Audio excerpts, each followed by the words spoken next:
Masalah neraka Bapak, memang tidak dijelaskan bahwasanya neraka seluas langit dan bumi.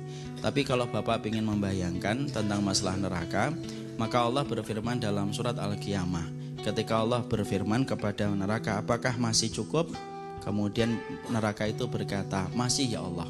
Karena neraka itu masih selalu mampu menampung orang-orang yang dimasukkan ke dalam neraka. Kalau kita bayangkan lagi luasnya neraka, di neraka itu ada 70.000 tali yang kemudian ditarik setiap talinya oleh 70.000 malaikat, Pak. Nah, Bapak bayangkan itu luasnya kayak apa. Dan kita ingat loh, penduduk neraka itu rata-rata dijadikan oleh Allah badannya berkali-kali lipat lebih besar daripada di badan di dunia. Makanya kan Nabi pernah menyebutkan salah satu penduduk neraka, gigi gerahamnya saja sebagaimana gunung Uhud. Gigi gerahamnya Pak. Kalau antum kemudian mendengar hadis bahwasanya ada orang yang dibesarkan di neraka, asumsi antum jangan berpikir hebat ya jadi raksasa, enggak. Dijadikan para penduduk neraka itu besar oleh Allah karena sesungguhnya semakin besar rasa penderitaan yang mereka rasakan ketika badan mereka dibesarkan oleh Allah. Jadi kayak gitu, Pak. Jadi kalau misalkan badan fulan ya segini, yang dirasakan sakitnya ya cuma setengah meter. Tapi kalau dia dijadikan panjang, maka kemudian sepanjang itu dia akan merasakan sakit. Makanya kan ada salah satu sahabat yang murtad yang diberitakan Nabi gigi gerahamnya sebesar gunung Uhud. Siapa? Rajul Unfuwah. Nabi pernah bersabda di antara kerumunan para sahabat, ada di antara kalian yang nanti matinya murtad dan ketika mati dimasukkan oleh Allah ke dalam neraka, gigi gerahamnya sebagaimana gunung Uhud. Di antara rombongan itu ada seseorang sahabat yang bernama Abu Hurairah. Abu Hurairah itu nangis-nangis ketika mendengar hadis itu. Kenapa? Khawatir bahwasanya beliau termasuk yang dikabarkan Nabi dengan semacam itu. Sampai kemudian akhirnya satu persatu rombongan para sahabat yang mendengarkan hadis itu matinya beriman semuanya. Tersisa cuma dua, Abu Hurairah dengan Rajul Unfuwah. Nah, semakin takut Abu Hurairah.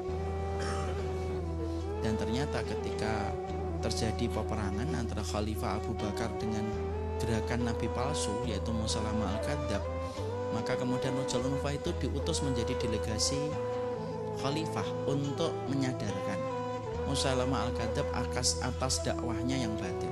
Dikirim ke sana ke Yamamah. Bukannya kemudian mendakwahkan, tetapi justru dia menjadi murtad karena iming-iming harta yang ditawarkan oleh Musailamah Al-Kadzab. Jadi murtad. Dan ketika terjadi peperangan, yaitu adalah Yamamah, kemudian dia mati di barisan kaum murtadin. Disitulah Abu Hurairah itu bercampur aduk, sedih, senang, lega. Sedih karena sahabatnya meninggal dunia dalam keadaan murtad, lega karena ternyata yang diberitakan Nabi mati murtad itu bukan dirinya. Gigi gerahamnya sebesar gunung Uhud, Pak. Ya, makanya kalau kita bayangkan neraka itu ada 70.000 tali yang dikekang oleh para malaikat. Satu talinya 70.000 malaikat. Nah, sebesar apa itu kemudian neraka? Walaupun Allah tidak menyebutkan sebagaimana penggambaran detail masalah surga. Kalau surga kan jelas seluas langit dan tapi insya Allah neraka itu pun sama besarnya. Antum bisa bayangkan ikhwan, untuk kita memberikan rasa takut kepada diri kita. Allah itu mensifati dirinya dengan kata-kata syadidul adzab. Apa artinya? Syadidul adzab itu artinya apa? Adzabnya keras. Syadidul iqab, hukumannya keras. Kalau yang mengatakan keras itu manusia biasa, mungkin kita relatif akhi. Tapi antum pernah gak bayangkan yang mengatakan kerasnya adzab itu Allah, padahal Allah itu tidak pernah merasakan sakit di dalam zatnya. Tapi Allah sampai bisa mengatakan adzabku pedih. Antum bisa bayangkan sepedih apa neraka itu Allah kemudian ancamkan kepada orang yang berani melanggar larangannya. Contoh kata, kalau ada orang yang mengatakan pukulan dia sakit, jangan langsung percaya.